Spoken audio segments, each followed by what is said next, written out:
a lot of people have multiple kids and they're different ages and they know different amounts of things. So I'll just quickly talk about how I do math with different grade levels and literature with different grade levels. And it's the same. So as I explain it, you can just relate it to the other. But the way we do math is each day they have a new concept that they're learning.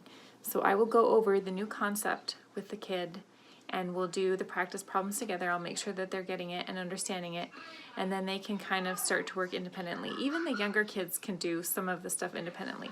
Because the younger you get, the more you need a parent right there walking you through instructions. For if you don't know how to read or stuff like that, you have to have a parent there kind of directing. But young kids' math lessons are super fast. Like, I'm talking like 15 minutes fast.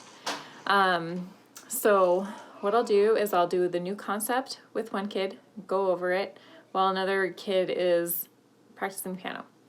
And then I'll bring in another kid and go over the new math concept with them, and they can start working independently. So you kind of see how it goes. Once I've got all my 3 older kids working independently on their math, that's when I sit down with my 2 younger kids who need more assistance with math, and I just put one on one side and one on the other side, and I can kind of go back and forth between the two and keep them rolling along without getting bored or frustrated. I can answer questions, but then we're all there at the same table, everyone's working on math at the same time, and I can answer questions that the older kids have. And going over the new math concept part with my kids, the older kids, it takes like, I don't know, maybe 15 minutes each. So it's not super time consuming. After they finish their math, we go and we correct it, and any problems that they missed, we just go over and make sure they understand the concepts.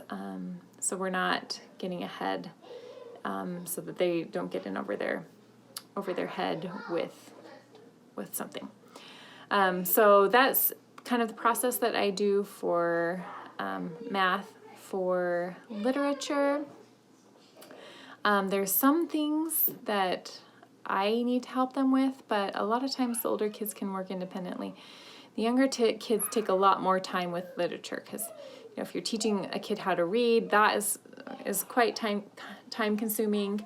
Or teaching kids how to spell, getting kids on their feet with English is a lot more time consuming. So I work with those kids one-on-one while the other younger kid is playing just independently.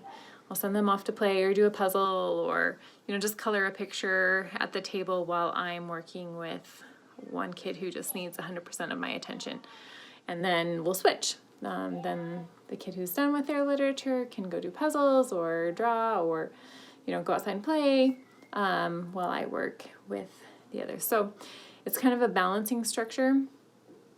I would say that each of my kids, like my mid-elementary to, young middle school age kids, spend about 3 hours a day doing school. My younger elementary kids probably spend about 2, well, maybe more like 3.